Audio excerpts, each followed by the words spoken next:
Welcome to another module. In this module, we're talking about structural heart disease and two big categories of structural heart disease that we'll focus on in our two lectures. The first is congenital heart disease, which we'll talk about today, and then the next lecture will be valvular heart disease. I could talk about these things for hours because this is what I did for a living, taking care of mostly, I did a lot of congenital heart anesthesia and postoperative care.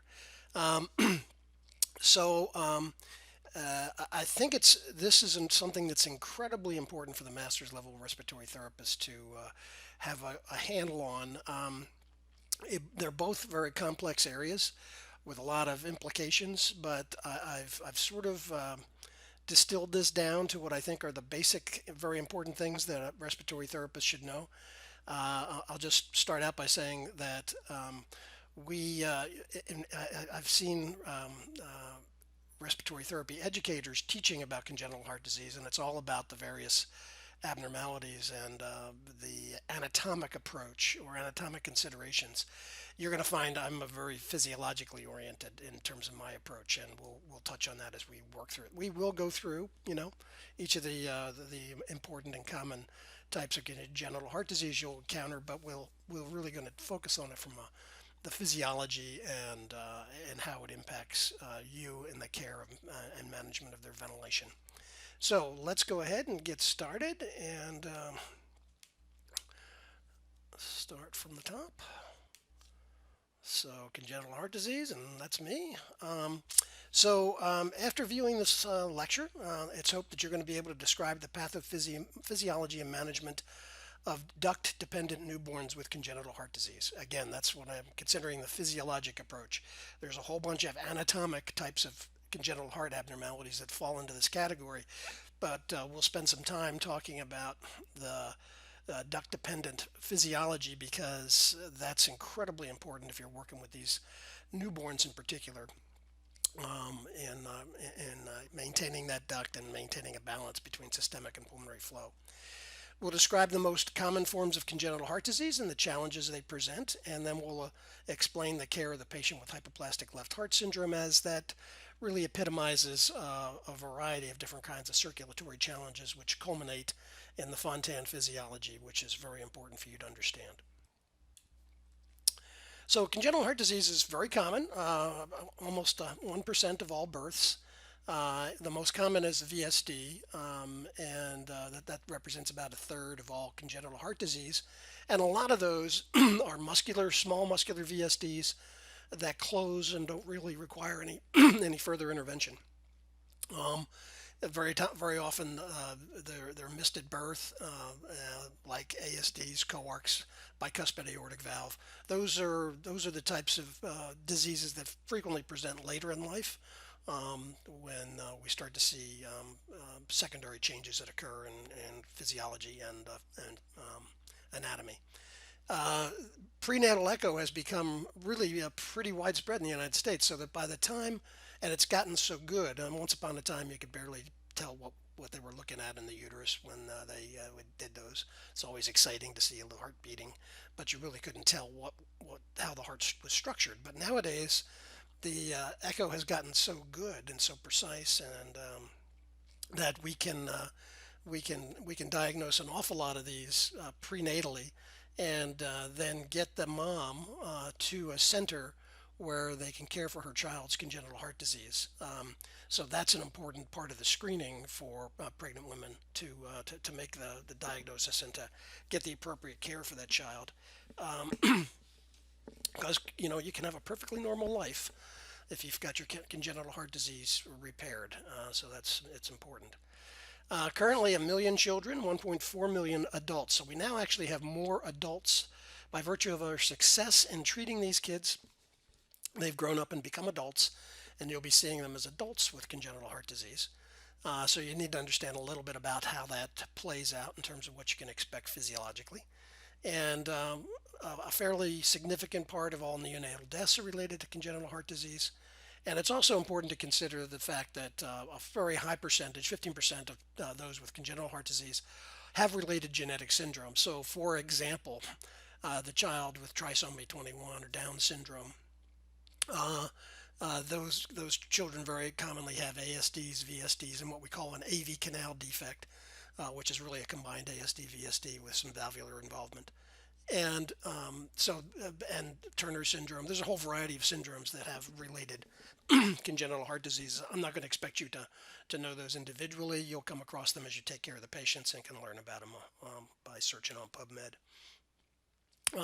Just to make a point that it's a combination of genetic and environmental factors that lead to congenital heart disease.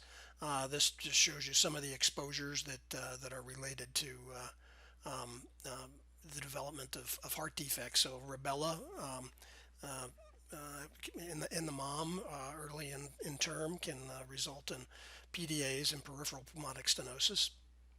Diabetic embryopathy is associated with transposition of the great vessels, VSD, and coarcts. And so you can see the whole variety. I'm not going to go step by step through them, but you can see that there's that certain exposures, that's dilantin, obviously fetal alcohol syndrome, VSDs, tetralogy are associated with that. So there is the genetic factors I talked about, as we've seen with some of the syndromes, and then there's these environmental factors that come into play as well. So this is going to be an important point here. We typically teach what's on the left here, the anatomic approach, and that's the surgical thinking. So when we classify them in that fashion, we think about them in terms of obstructive lesions. So the coarctations of the aorta, pulmonic stenosis, aortic and subaortic stenosis would be classic examples of those obstructive type lesions. Then we have the left to right, or acyanotic, where they have excessive pulmonary blood flow. ASD, VSD, PDA would be examples of those. Those children are pink. The children with the right to left shunts, the cyanotic, are blue, where they have decreased pulmonary blood flow. And some classic examples of that would be transposition or tetralogy. And then we have the single ventricle physiology, and we'll talk about that towards the end of this discussion. But the hypoplastic left heart, Epstein's anomaly, and you can add tricuspid atresia in those that result in single ventricle physiology.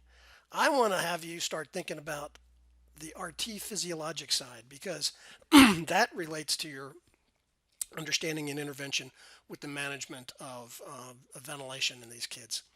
Uh, the first one to understand is the one that comes up early in the newborn life, and that's the duct dependent flow. We're going to spend some time talking about that.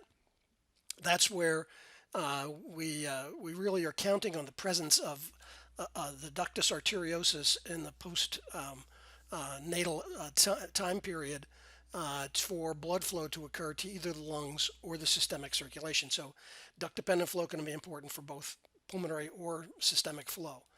And we'll get into that. The balanced circulation, and this is the setting in which we have a wide open connection between the left and right side of the heart in one form or another, that can lead to, depending upon how we ventilate or what happens in terms of systemic perfusion, we can have the pulmonary circulation or the systemic circulation stealing blood from the other side. And so we have to manipulate the blood gases very commonly to keep a balanced circulation, so that the flow to the pulmonary circulation is balanced with the flow to the systemic circulation. If we have inadequate pulmonary flow, they're going to get markedly cyanotic and can arrest. And if we have markedly decreased systemic flow, we steal into the pulmonary circulation, then we're going to have systemic hypoperfusion, lactic acidosis, and shock. So that's a challenge that the respiratory therapists have to deal with as well. We see this with a large VSD or an AV canal. Then there's the Fontan physiology, and that's a physiology that occurs in the single ventricle child after usually 2 or 3 surgeries for correction, as they gradually fix the child, and we'll talk about that. The Fontan physiology, that child does not have a right ventricle. So pulmonary blood flow is dependent upon central venous pressure as the driving pressure, and left ventricular end diastolic pressure as the downstream pressure. And anything that increases pulmonary vascular resistance can obviously be catastrophic. So Fontan physiology, important that we understand that, and we'll talk about that as well. And then we'll talk about some of the common respiratory complications of the child with congenital heart disease. They have a very high incidence of laryngotracheal malacia.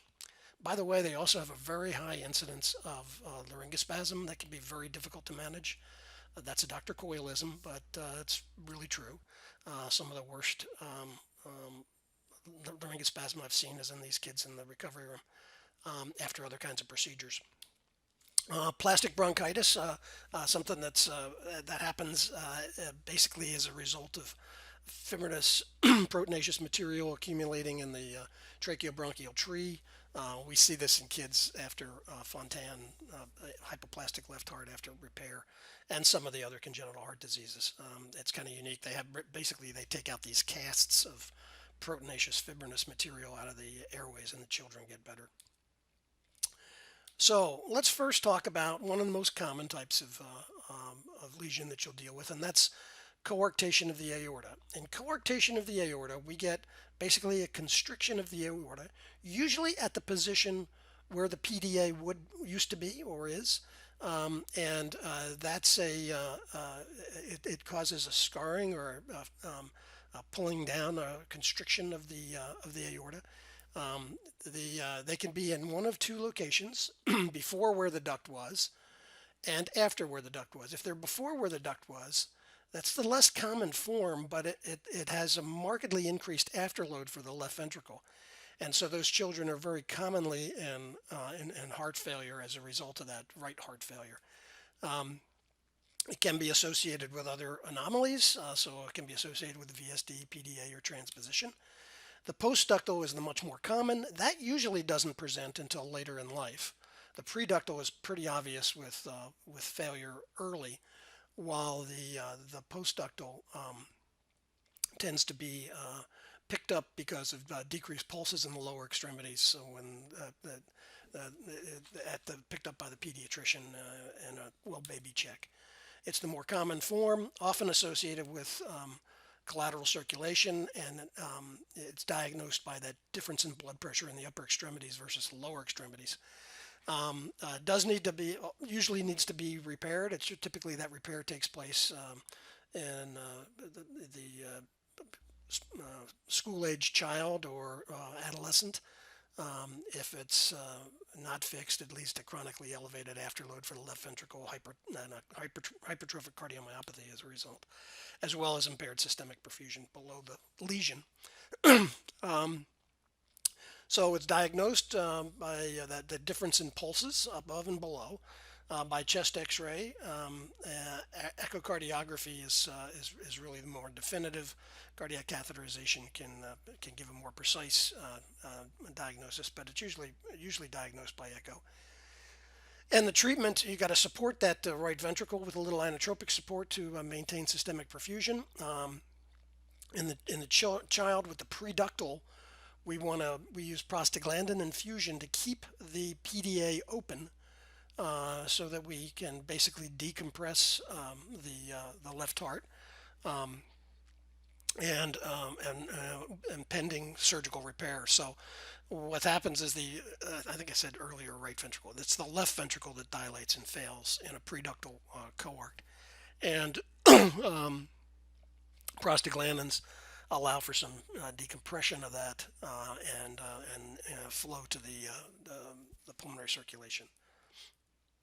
The surgical repair is really just a matter of cutting out the section that's stenotic and reanastomosing it. In the larger child or adolescent, we'll sometimes put a tube graft in to repair it.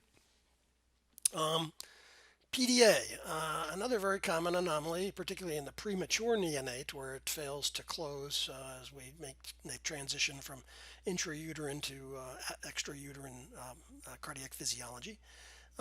It's the presence of a PDA, typically in a premature newborn, is very often associated with excessive pulmonary blood flow, and by virtue of that, wet lungs, and difficulty weaning the child from O2 support or ventilation.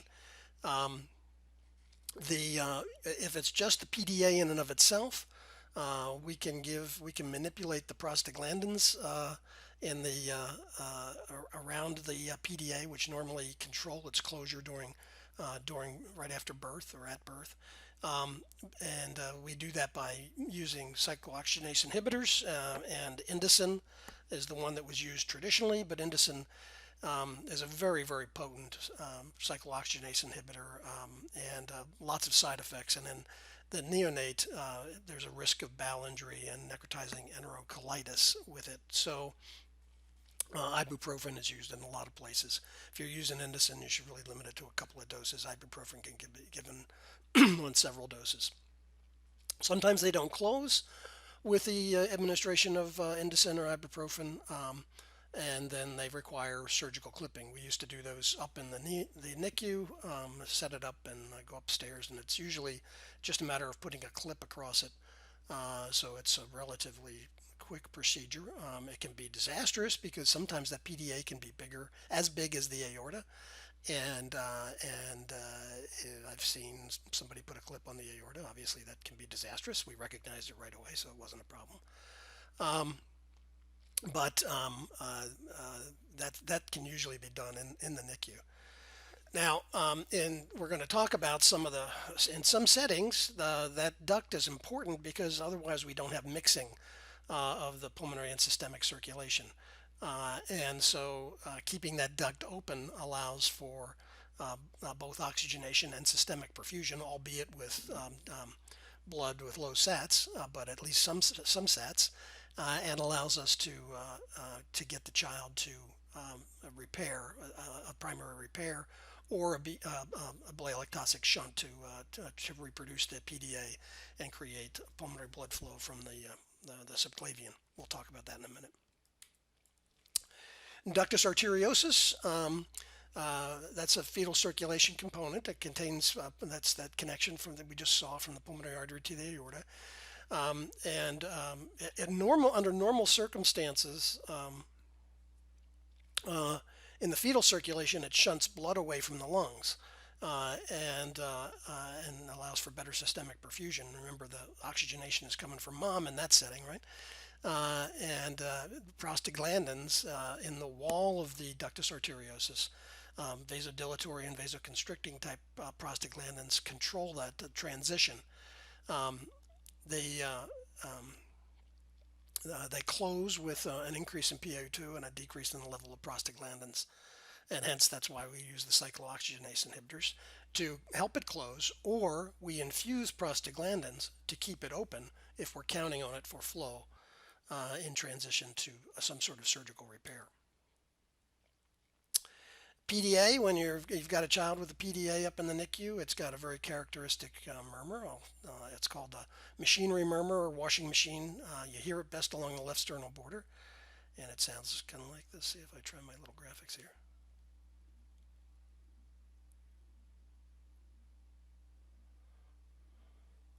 So it's a holosystolic, holodiastolic murmur as blood is basically flowing back and forth across the PDA during both parts of the cardiac cycle. The pathophysiology, with that drop in pulmonary artery pressure, blood begin to flow through the PDA, and we'll start to see left to right shunting that increases pulmonary blood flow, and we have excessive pulmonary blood flow. And we can see impaired systemic perfusion as we get steel into the pulmonary circulation that limits the blood flow to the rest of the body, and that's one of the first signs we might see of that would be a neck or necrotizing enterocolitis. If PA pressures rise, we get reverse direction shunting from the PA to the aorta can occur as well and create a right to left shunt. So, duct-dependent congenital heart disease. These are the types of congenital heart disease where after the baby is born, we really need that that PDA for mixing of blood so that we get some oxygenation and some systemic perfusion. This is a picture of a hypoplastic left heart, which is a classic example of a duct-dependent type of physiology. Another one would be transposition of the great vessels. If we have transposition of the great vessels, we're going to have two circulations. There's going to be no way for it to mix. The only way for it to mix is with a PDA. So there's a whole variety of different types of congenital heart disease that can create this kind of isolation of the pulmonary and systemic circulations that requires the PDA for balancing and allowing for some oxygenation as well as systemic perfusion. The It can happen with left-sided obstruction or right-sided obstruction. Um, and um, and again, we can have it where we're depending on the PDA for pulmonary flow, or we're depending on the PDA for systemic flow. And a good way to think about the presentations, the child can present in one of three ways. They can be pink, in which case they've got may have excessive systemic flow. They can be blue, where they're having inadequate pulmonary blood flow. And most of these kids are going to be a little on the blue side, and that's kind of where you want them. We'll talk about the management in just a sec. And gray is where we don't have enough systemic perfusion. And they're gray because they're mottled and are in shock, as we talked about in the first week. In adults, the same kind of thing. They get that mottled skin, hypotension, oliguria, and evidence of systemic hypoperfusion, rising lactates, classic systemic shock. We maintain that PDA with alprostadil, which is a vasodilatory prostaglandin. It's PGE1, and we infuse that until we can create a PDA, which might connect the pulmonary artery to the subclavian, or we can do a primary repair of whatever the underlying congenital heart disease is that's causing duct-dependent physiology. So again, we can think of these as duct-dependent, and it may be duct-dependent to have some systemic flow, or duct-dependent to have pulmonary flow. So let's talk about duct-dependent systemic flow. Would be a severe coarctation of the aorta, particularly a preductal form, or critical aortic stenosis, interruption of the aortic arch, and hypoplastic left heart syndrome would all be settings in which we need the PDA to get blood flow to the systemic circulation. In duct-dependent pulmonary blood flow, some examples of that would be pulmonary atresia, that's pretty obvious, severe stenosis, or tetralogy of Fallot, which has a component of pulmonary stenosis as part of its the anomaly, tricuspid atresia, and transposition of the great vessels. In thinking about it, so duct-dependent systemic, we said coarctation, critical aortic stenosis, hypoplastic left heart. We really, in terms of what we're looking for in terms of balancing oxygenation and ventilation, is we're looking at an aim for palpable pulses and a resolving acidosis. So we're looking at adequacy of systemic perfusion. Palpable pulses, resolving acidosis, increasing urine output, dropping lactate would all be part of that. When we're talking about how we manage blood gases where we've got duct-dependent pulmonary circulation, as in these examples, we're really shooting for SATs in the 75 to 85% range, and dropping lactates. The SATs in that range are will support systemic O2 delivery, but we're getting enough pulmonary blood flow so that we got the SATs that stay there as opposed to being lower. Things that are always in the differential diagnosis of the child with duct-dependent circulation are persistent pulmonary hypertension of the newborn, septic shock can present this way, metabolic disorders, and other types of primary lung pathology. All right. Next kind of physiologic thing I want to talk about is what we call the balanced circulation. And that's where we're balancing pulmonary and systemic blood flow. A classic example is if you take a child who's got, for example, an AV canal defect. So they've got wide open mixing of right and left heart. And if we take that child and we hyperventilate them, raise their PO2 and drop their PCO2, we can induce pulmonary vasodilation, and all the blood flow is going to go to the lungs, and there's not going to be enough blood flow to the systemic for perfusion. I remember one time when I was doing one of these cases, and it was an AV canal, and the child was being ventilated in the NICU with actually a hypoxic mixture of 16% O2 and allowing for a higher CO2 to induce pulmonary vasoconstriction so there could be some blood flow to the systemic side. And they transported the patient down to the operating room and moved the child over to the OR bed. I was working with a new nurse anesthetist, and they didn't call me until they had the child. Said they thought they were being nice to me by not calling me right away. They should have called me right away. But I walk in, and the nurse anesthetist, not realizing the importance of duct dependent physiology, is hyperventilating the child with a bag with 100% O2. And then all of a sudden you look at the kid, and that child was gray. And obviously all the blood flow was going to the lungs, and none of the blood flow was getting to the systemic circulation. We quickly corrected it. Took care of it. The child ultimately was repaired and did fine. But it's a it's a good example of how the impact and the immediate impact of changes in PO2 and PCO2 can have in the balanced circulation. So we tend to want to shoot for a goal of non-acidotic child, so that's adequate systemic perfusion, so 7.40, PO2 of 40, and a PCO2 of 40 is typically what we do. And very commonly, to create that kind of physiologic condition, one has to allow for a little hypoxemia to induce a little pulmonary vasoconstriction to balance the circulations. So it's a very fascinating and challenging physiologic situation to deal with, and something that every respiratory therapist who works in the NICU should be aware of. Some of the settings in which we see this: the large VSD or an AV canal, single ventricle physiology, either right or left single ventricle phys, transposition, and truncus arteriosus are all settings.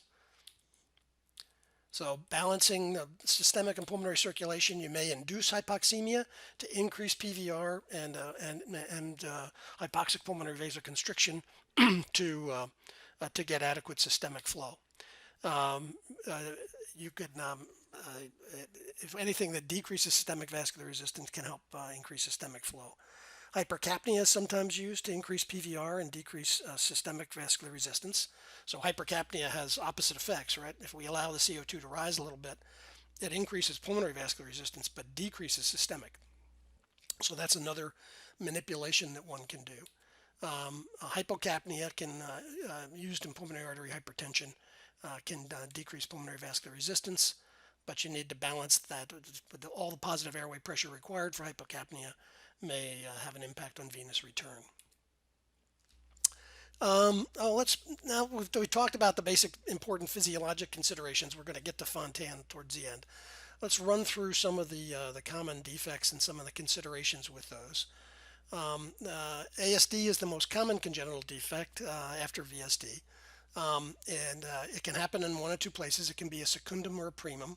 Secundum is at where the fossa ovale is, or foramen ovale if it's open,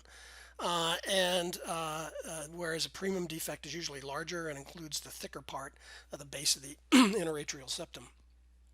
And you can also have sinus venosus, where it comes all the way down to where the SVC meets the right atrium. The pathophysiology, an ASD will create left to right shunt under normal balanced circulation. We're going to have more flow to the left, so it's an acyanotic congenital heart disease, but it increases pulmonary blood flow.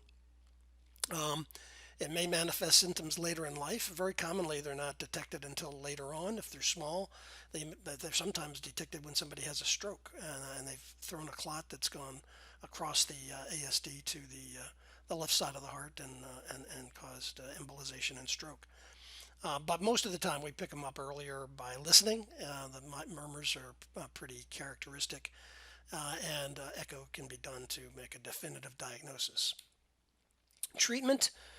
We used to do these all surgically with little patches that we'd put in, but almost all of the ASDs now, unless they're really large and complicated, almost all the ASDs are done in the cath lab with the placement of a device, like a Amplatzer is this particular device, and there's a couple of others that they go in with in the cath lab, put it across the lesion, and deploy this device that creates a plug, if you will, of the atrial septal defect.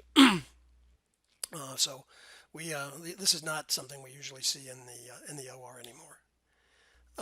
Ventricular septal defect is similar in its physiology. It creates that left to right shunt or acyanotic congenital heart disease.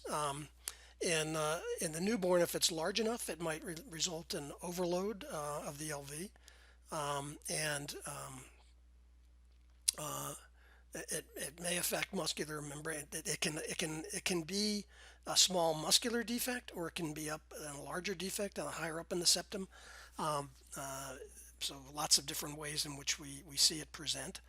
And But it creates that right to left shunting, so there's increased pulmonary blood flow and higher pulmonary artery pressures. And over time, if we allow this to continue for months to years, we develop pulmonary hypertension, and it can become relatively fixed pulmonary hypertension, and then we call this Eisenmenger's physiology. That's why a large VSD really needs to be repaired to protect the child from developing this fixed pulmonary hypertension that can be lethal. Um, so that's it's got more of a because it's got higher pressure, higher flow as a ventricular septal defect than compared to an ASD. It requires intervention. Um, Maybe it's very commonly associated with other congenital heart defects, and under normal circumstances, it's left to right. But when PVR goes up, as in a child with RDS, or in a child who develops Eisenmenger's, it can shift to right to left and become a cyanotic type of shunt.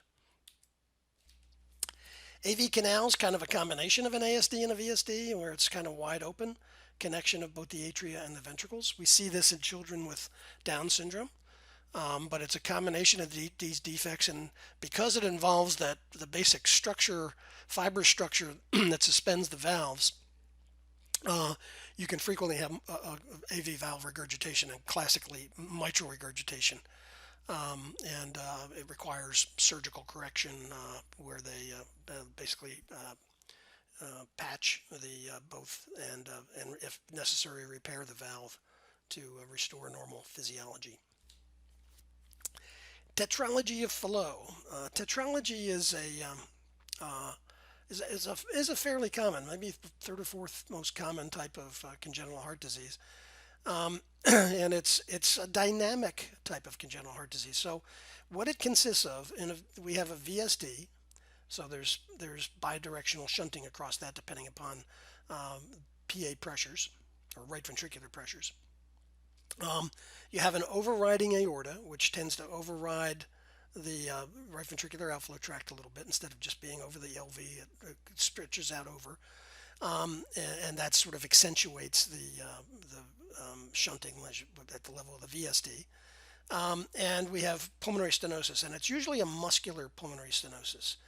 So when the child, anything that increases sympathetic tone in the child, we can get constriction of this that results in high right ventricular pressure and reverses the shunt. Under normal circumstances, when it's not constricted, we'll have the pulmonary blood flow. Most of the times, these are acyanotic. The child will be pink because most of the flow, if it is occurring from the oxygenated blood over to the right side of the heart. When the child has a spell, i.e., we get constriction of this, and it happens when they get agitated and cry and bear down. When that happens, then the child gets blue because now we've increased the pressures here, and we're starting to get deoxygenated blood shunting over to the left side. So if you ever are around a child who gets a TET spell and turns blue, if you lift their legs up to their chest and compress them, that frequently is enough to reverse it. So it's dramatic when you see it. You'll never forget it if you see one, and but it's relatively easy to fix. If not fixed, and I took care of a lot of these kinds of kids in Romania, it leads to progressive changes that occur that result in the cyanosis results in clubbing, classic example of it here, and this boot-shaped heart that is characteristic on chest X-ray. The reparative care is palliative care would be a Blalock-Taussig, but you can do a complete repair, and in a complete repair, you patch the VSD and the overriding aorta, and also patch the pulmonary outflow tract to allow for adequate pulmonary blood flow. This tetralogy of Fallot is one of the first applications of the Blalock-Taussig shunt. So you should know what a Blalock-Taussig shunt is. It's a shunt from the subclavian artery, from the right subclavian artery to the right PA. It was developed in Dr. Blalock's lab. Dr. Taussig was the cardiologist who had the idea, but the work was done by an African American man called Vivian Thomas, who actually worked in Blalock's lab and probably functioned at the high level of a cardiac surgeon at that time with really on the job training in the lab. There's a great story about it, something worth made. And Vivian Thomas wrote his own story, Partners of the Heart. It's a great read.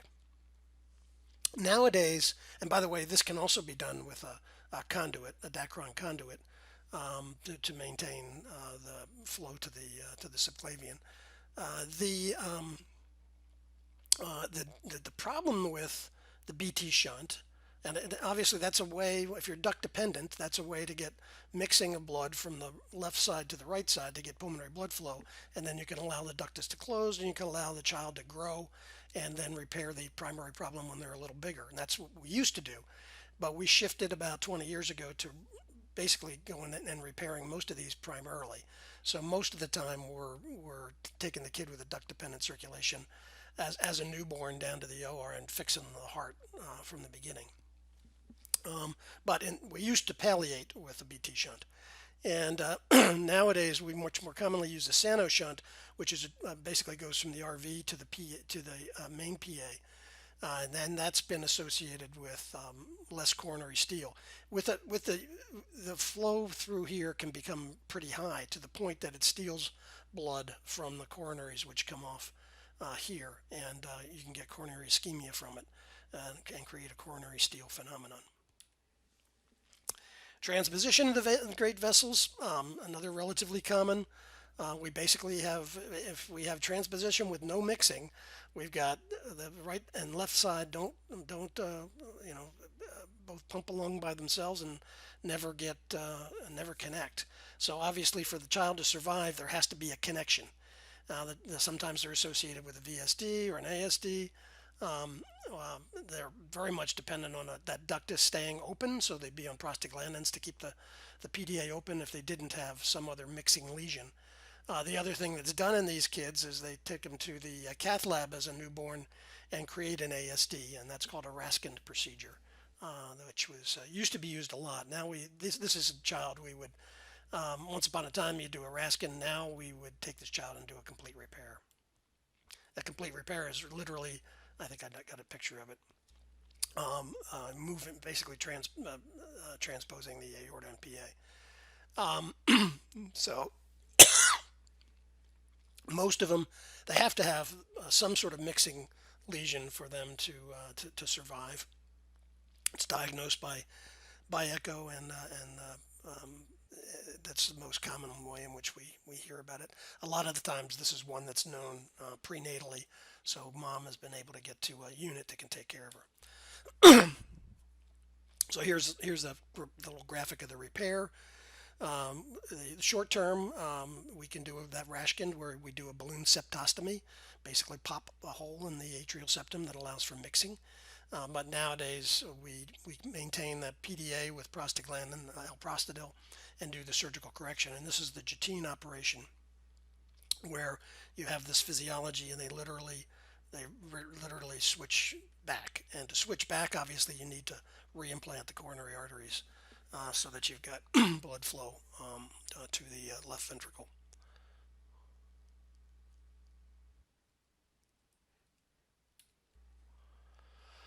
Total anomalous pulmonary venous return is also another setting in which you really need some mixing lesion to have life, because all the blood flow would go back to the right side of the heart. It can be various stages. It can be a couple of veins, three veins. So there's various levels of it. They're usually cyanotic, and the surgical correction is with reimplantation of the pulmonary veins into the left atrium, sometimes done with a baffle to allow that to take place. Truncus arteriosus is where there's basically one big old outflow tract coming off of both ventricles, uh, and that this is a disease that's one of those ones where a real balanced circulation issue, as you know, how much flow goes to the aorta versus the PA has to do with the resistances, and manipulating those resistances prior to repair is a factor with your blood gases and how you manage the child. Very, very commonly, prior to getting this child fixed, you're going to need to run them relatively hypoxemic to balance systemic and pulmonary vascular resistance. Diagnosed with echo, and the surgical repair is basically closure of the VSD, and then creating a valve connection between the RV and the PA. So they would close here, and then create a conduit from the RV to the PA. All right, let's finish up here talking a little bit about hypoplastic left heart syndrome.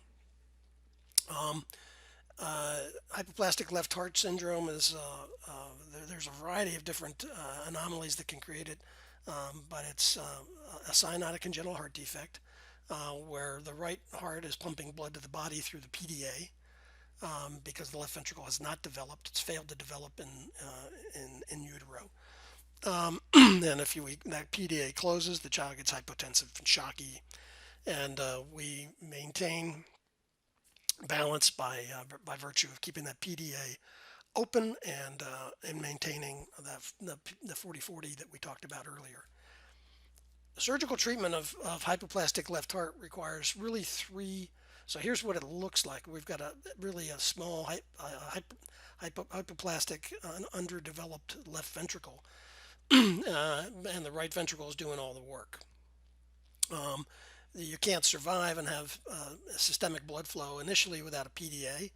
And one of the first things that's done, and the first repair, is what's called a Norwood procedure.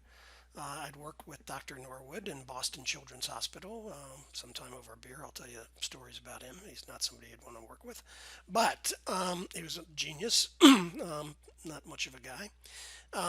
And The first few days after birth, they do this correction that basically creates a BT shunt in the original Norwood type correction, an RV to PA conduit, um, and basically recreating the aorta, and then the next shunt, and that works until the pulmonary vascular resistance starts to drop as the child matures. When that happens, they can transition to a cavopulmonary shunt, and then finally they go to a Fontan, where we we get to the right ventricle pumping blood to to the systemic circulation, and central venous pressure drives pulmonary blood flow. So the cavopulmonary shunt is also called a Glenn shunt. I work with Dr. Robacek in Charlotte, North Carolina. Dr. Robacek was actually the first person to describe this in the literature, and it really used to tick him off when we call it a Glenn shunt, because he thinks it's a Robacek shunt. But he was a great guy, by the way, wonderful man. Still is. Um, the Basically what we do in this setting is they connect the superior vena cava to the PA, and so the flow goes to the PAs via the superior vena cava. So the inferior vena cava can be attached when we transition to the Fontan. So a cavopulmonary just takes the vena cava to the PA, and then when the child's a little bit older, the Fontan completes this by bringing the inferior vena cava return up to the PA. So now the veins drain into the PA, and the right ventricle is pumping all the blood to the systemic circulation in the Fontan physiology. So for Fontan in a Fontan physiology, you're really you're counting on having a low pulmonary vascular resistance and a higher CVP to allow for flow. There's a little article that's in your articles that describes Fontan physiology very nicely, and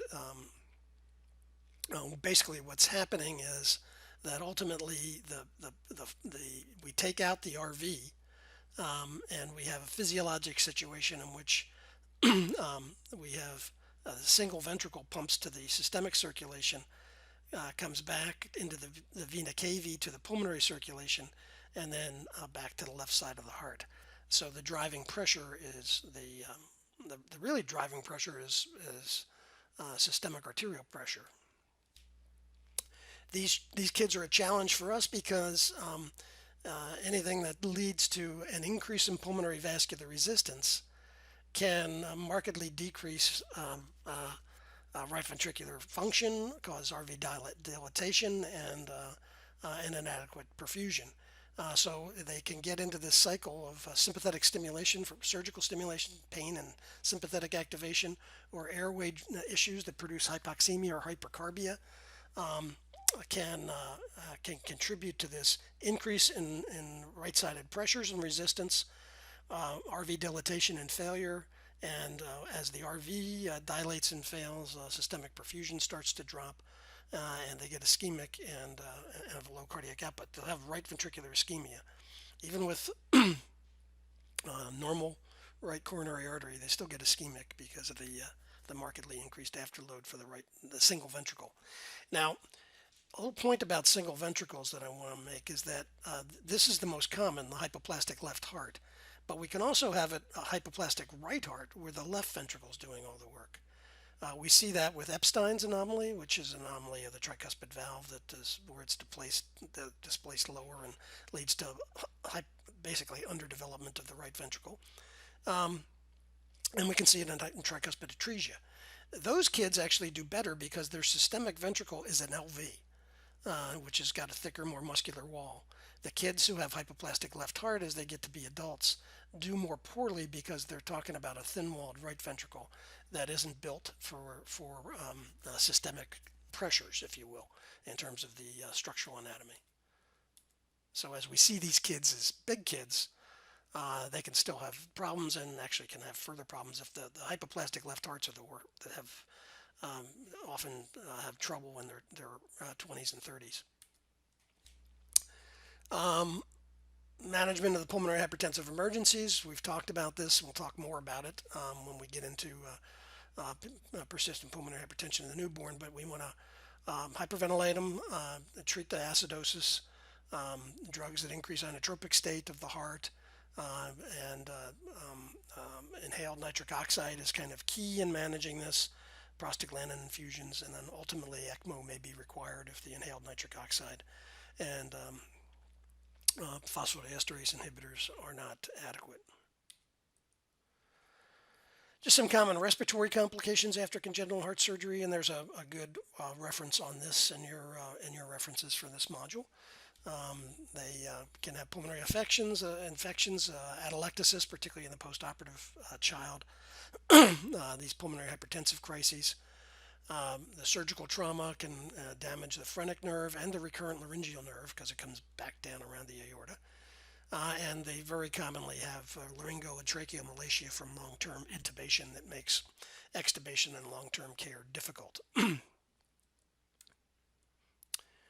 We also have superimposed on that the child who's post-op, all the things we just talked about in the last module regarding the inflammatory stew that's cooked up by cardiopulmonary bypass, all those things apply in that setting. And obviously when you're balancing, when your concerns with the pulmonary circulation, that can really make management difficult. That's a whole nother story, and we'll talk about that another time.